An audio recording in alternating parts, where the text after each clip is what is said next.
Two early figures occur on the lowest ledges, most distant from shore. Both face front, with long torsos and short arms. The nearest arm's reach seem almost to touch, as brothers. The outlined bodies taper slightly, each centered by a vertical line, marking the path for the spirits to enter. The figure with the V-shaped head is a shaman. The other figure, a spirit, lacks a head, a sign that what he says cannot be heard by ordinary ears. He speaks through the shaman, standing by the shaman's left side, the side of the spirits. The Meek Mug in Nova Scotia have a tradition that a person who wants help from a spirit goes off secretly to fast alone. He takes an outfit for two, one for himself, one for the spirit brother he seeks.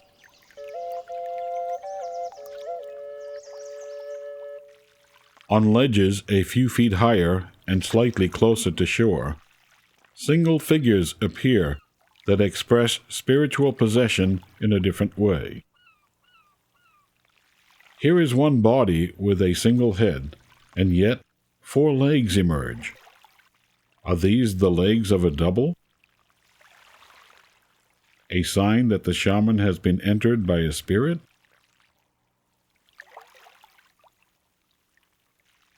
On still higher ledges, the petroglyphs show elegant forms of a body invested by spirits. The legs and torso are outlined in double or triple lines. The shape of the whole figure resembles an hourglass. The multiple lines signify that the two, shaman and spirit, are one. Sometimes a horizontal line crosses the narrow midsection. This may represent separation between earth and sky. From the midsection, the body expands upward and expands downward. Perhaps this signifies the power of the shaman to rise into the heavens or dive into the depths below in search of spiritual aid.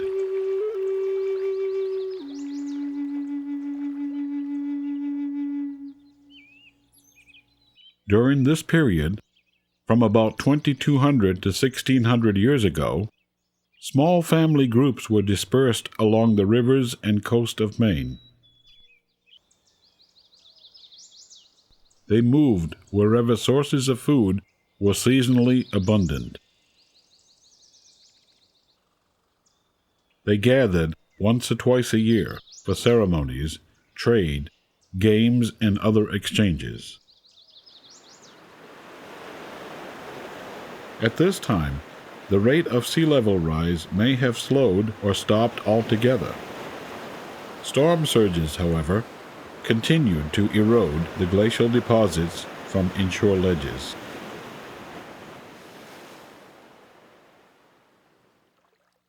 Around 1500 years ago, the shaman's form becomes thin and long and bears a headdress. On some petroglyphs, the headdress resembles antlers. Sometimes, smaller helper spirits with large rounded bellies are set above or beside the elongated shaman.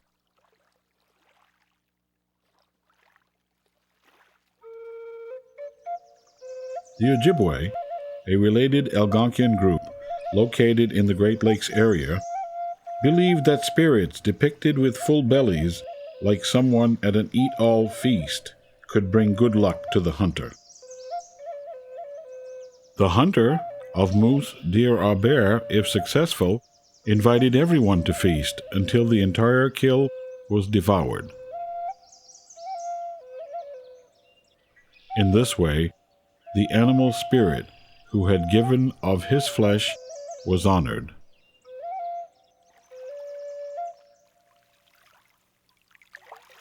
Why did the shaman figures grow larger than the spirit figures?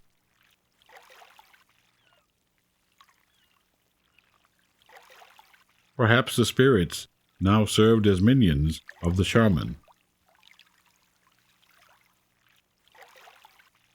Perhaps the shamans were becoming more important as leaders. By 1100 years ago, the petroglyphs change.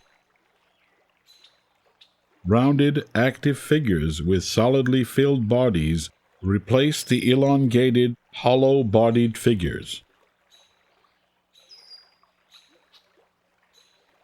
These new human forms have more naturalistic features and show gestures similar to those used in native sign language. On the earliest figures of this style, arms are bent outward at the elbows, with raised open hands, a gesture associated with the offering or bringing of gifts.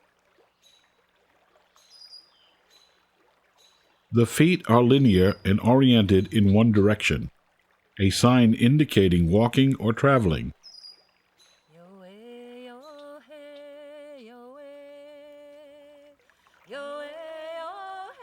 Perhaps the figures represent travelers who bring gifts, or visiting traders, or heroes in oral traditions who walk about bringing order to the world.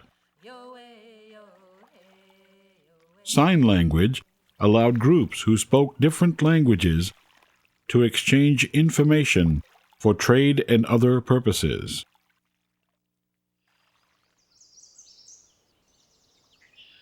Other naturalistic forms follow the gift-giver images. One variety depicts a large, triangular-bodied human form with bird-like attributes. The head shows a feathered crest and the hooked beak of a hawk or eagle. Small, faint, salamander-like spirit figures lie near the head and over the arms. Thus, the powers of the shaman were expressed in new ways. The power to soar into the heavens and see all, like an eagle, or, like salamanders, to penetrate into the dark recesses of the earth.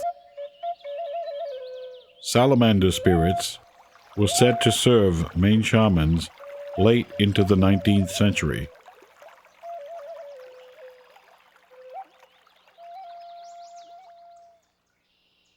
Near the birdmen, outlined heads may occur, with eyes and ears and sometimes a large rounded belly. The Ojibwe call these mask-like heads Midday Spirits. The eyes and ears indicate that these spirits watched and heard everything, but since they had no mouths, they spoke only through dreams and visions.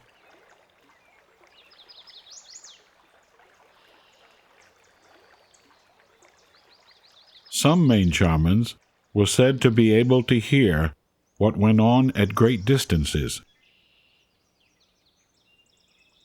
A power perhaps represented by a squatting figure, elbows on knees, and hands cupped around the ears, listening.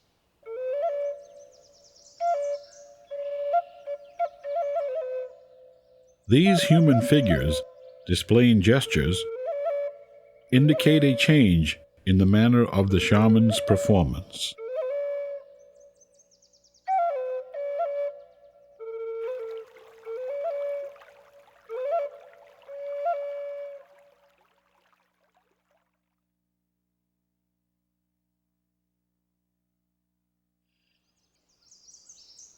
Among the Ojibwe around the Great Lakes, shamans performed in small groups and began demonstrating in public their spiritual powers. Some of the gestures used in these public performances are depicted in the petroglyphs of human figures in Maine. These public demonstrations of spiritual prowess by two or more shamans supplemented the older performances by single shamans, hidden from view during a vision trance.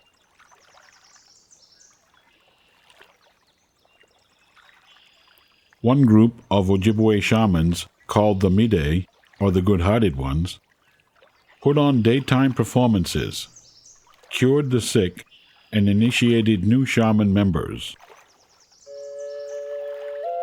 Their medicine signs included the canoe with occupants, a symbol of the Midday ceremony itself, the mask-like head, or Midday, and the sun, the greatest power of all.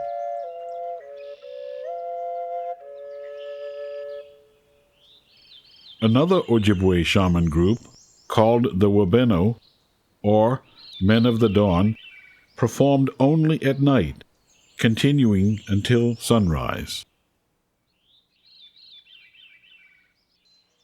They were concerned with fertility and the luck of the hunter. Their medicine signs included sexual imagery, angular serpents, and bird-like human figures with arrows for heads. Medicine signs of both Ojibwe shaman groups are present among the petroglyphs of Maine.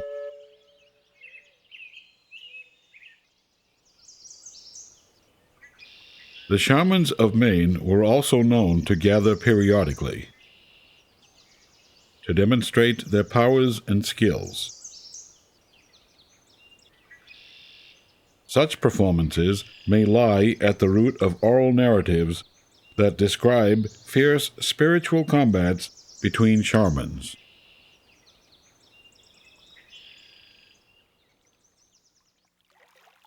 Petroglyphs at Machias Bay and on the Kennebec River share the naturalistic style of imagery. Both areas share birdmen, midday heads, and serpents.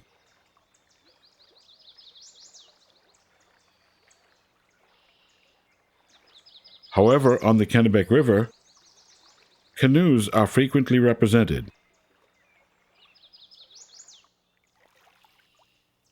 They are scarce at Machias Bay.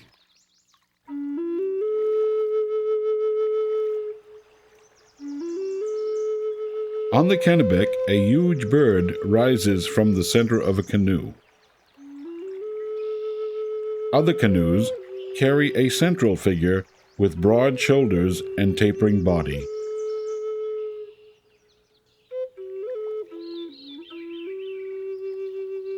In the Ojibwe Medolan ceremony, the shamans who lead the performance are referred to as the helmsman and steersman, who guide the ceremonial canoe on its spiritual journey.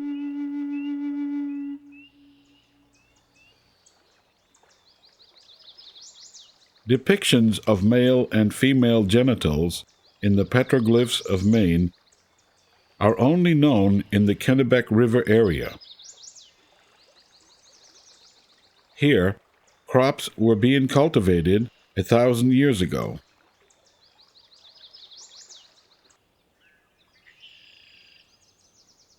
Petroglyphs of